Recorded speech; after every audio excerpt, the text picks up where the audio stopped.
At this time, I have the honor to present to you the moral leader of our nation. I have the pleasure to present to you Dr. Martin Luther King, Jr.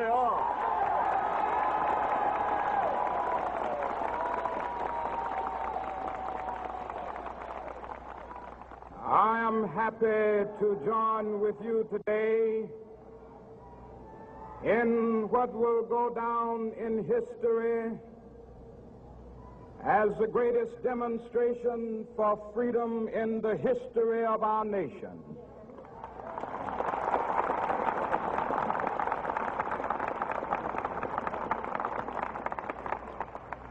Five score years ago, a great American in whose symbolic shadow we stand today signed the Emancipation Proclamation. This momentous decree came as a great beacon light of hope to millions of Negro slaves who had been seared in the flames of withering injustice. It came as a joyous daybreak to end the long night of their captivity.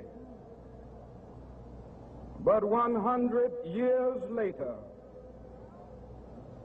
the Negro still is not free.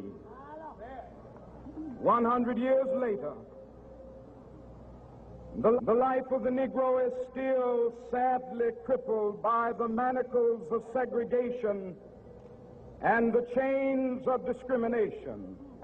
100 years later, the Negro lives on a lonely island of poverty in the midst of a vast ocean of material prosperity.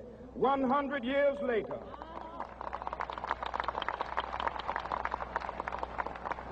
the Negro is still languished in the corners of American society and finds himself in exile in his own land.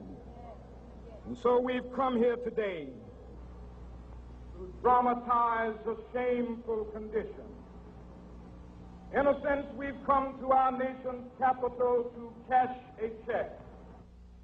When the architects of our republic wrote the magnificent words of the Constitution and the Declaration of Independence, they were signing a promissory note to which every American was to fall heir.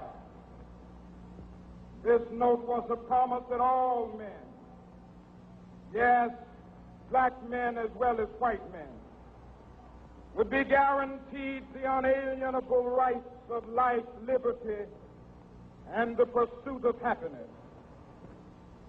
It is obvious today that America has defaulted on this promissory note insofar as her citizens of color are concerned. Instead of honoring this sacred obligation, America has given the Negro people a bad check, a check which has come back marked insufficient funds.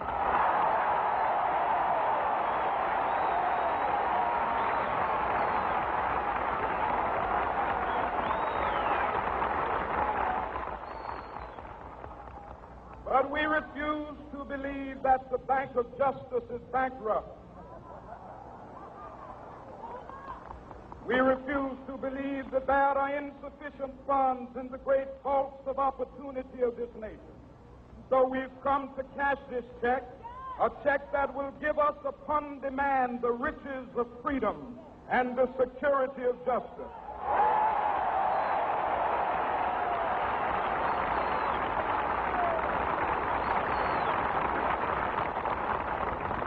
We have also come to this hallowed spot to remind America of the fierce urgency of now. This is no time to engage in the luxury of cooling off or to take the tranquilizing drug of gradualism.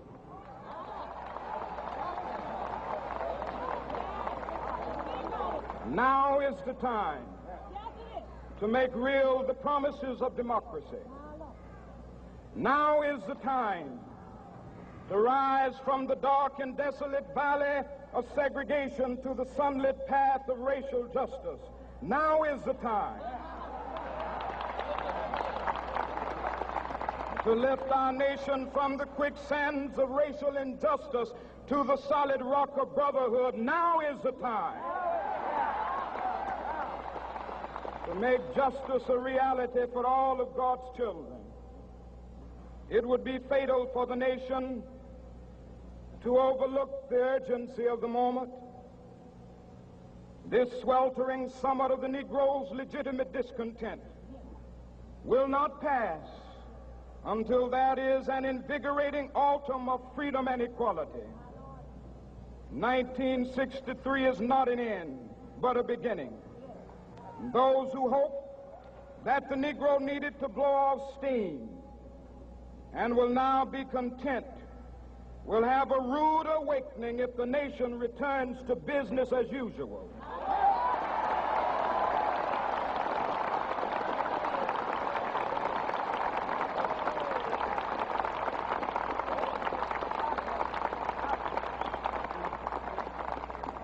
There will be neither rest nor tranquility in America until the Negro is granted his citizenship rights.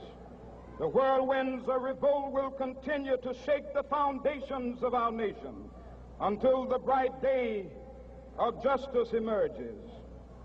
But that is something that I must say to my people who stand on the warm threshold which leads into the palace of justice. In the process of gaining our rightful place, we must not be guilty of wrongful deeds.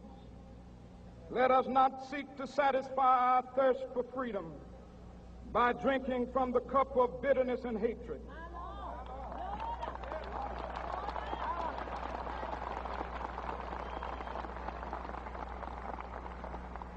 We must forever conduct our struggle on the high plane of dignity and discipline. We must not allow our creative protests to degenerate into physical violence. Again and again, we must rise to the majestic heights of meeting physical force with soul force. The marvelous new militancy which has engulfed the Negro community must not lead us to a distrust of all white people. For many of our white brothers, as evidenced by their presence here today, have come to realize that their destiny is tied up with our destiny.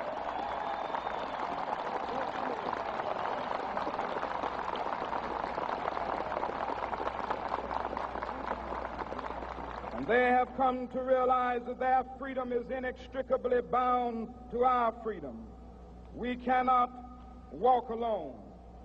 And as we walk, we must make the pledge that we shall always march ahead. We cannot turn back. There are those who are asking the devotees of civil rights, when will you be satisfied? We can never be satisfied as long as the Negro is the victim of the unspeakable horrors of police brutality. We can never be satisfied as long as our bodies, heavy with the fatigue of travel, cannot gain lodging in the motels of the highways and the hotels of the cities.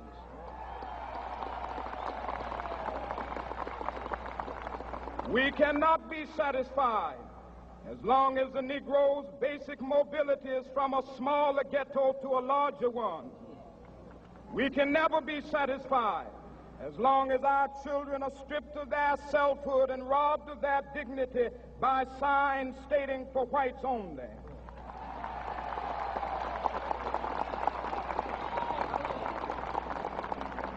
We cannot be satisfied as long as a Negro in Mississippi cannot vote and a Negro in New York believes he has nothing for which to vote.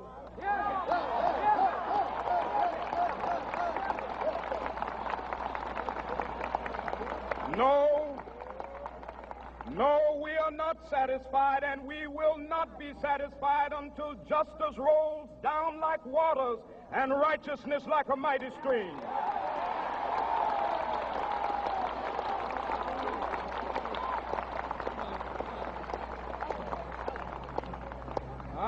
not unmindful that some of you have come here out of great trials and tribulation.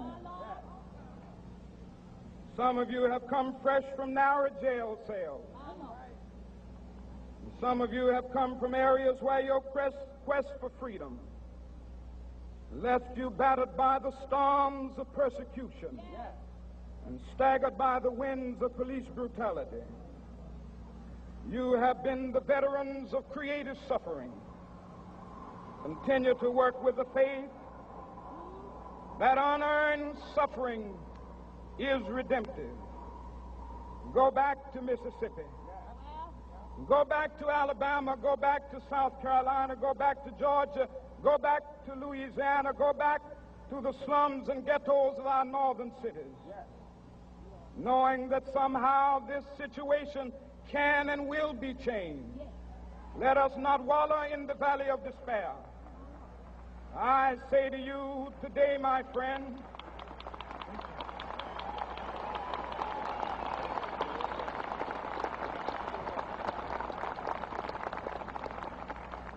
so even though we face the difficulties of today and tomorrow, I still have a dream. It is a dream deeply rooted in the American dream. I have a dream that one day this nation will rise up and live out the true meaning of its creed. We hold these truths to be self-evident, that all men are created equal.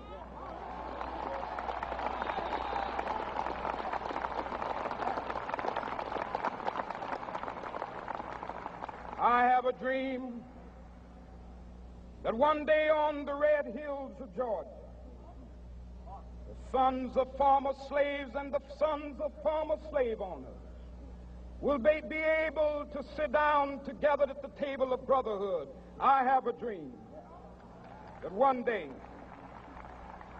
even the state of Mississippi, a state sweltering with the heat of injustice, sweltering with the heat of oppression, will be transformed into an oasis of freedom and justice. I have a dream that my 4 little children will one day live in a nation where they will not be judged by the color of their skin, but by the content of their character. I have a dream today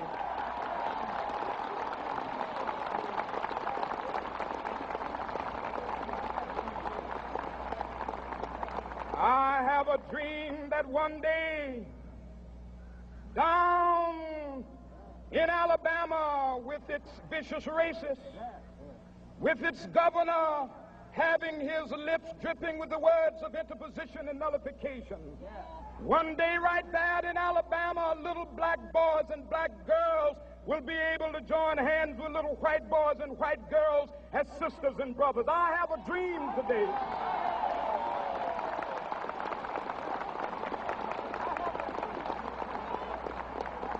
I have a dream that one day every valley shall be exalted, and every hill and mountain shall be made low. The rough places will be made plain, and the crooked places will be made straight, and the glory of the Lord shall be revealed, and all flesh shall see it together. This is our hope. This is the faith that I go back to the South with. With this faith, we will be able to hew out of the mountain of despair a stone of hope. With this faith, we will be able to transform the jangling discords of our nation into a beautiful symphony of brotherhood. With this faith, we will be able to work together, to pray together, to struggle together, to go to jail together, to stand up for freedom together, knowing that we will be free one day. This will be the day. This will be the day when all of God's children will be able to sing with new meaning, "My country, tears of thee. Sweet land of liberty, of thee I sing. Land where my fathers died, land of the pilgrim's pride. From every mountainside, Let freedom ring, and if America is to be a great nation, this must become true. And so let freedom ring from the prodigious hilltops of New Hampshire. Let freedom ring from the mighty mountains of New York. Let freedom ring from the heightening Alleghenies of Pennsylvania. Let freedom ring from the snow-capped Rockies of Colorado. Let freedom ring from the curvaceous slopes of California. But not only that, let freedom ring from Stone Mountain of Georgia. Let freedom ring from Lookout Mountain of Tennessee. Let freedom ring from every hill and molehill of Mississippi, from every mountainside. Let freedom ring, and when this happens, and when we allow freedom ring, when we let it ring from every village and every hamlet, from every state and every city, we will be able to speed up that day when all of God's children, black men and white men, Jews and Gentiles, Protestants and Catholics, will be able to join hands and sing in the words of the old Negro spiritual, free at last, thank God Almighty, we are free at last.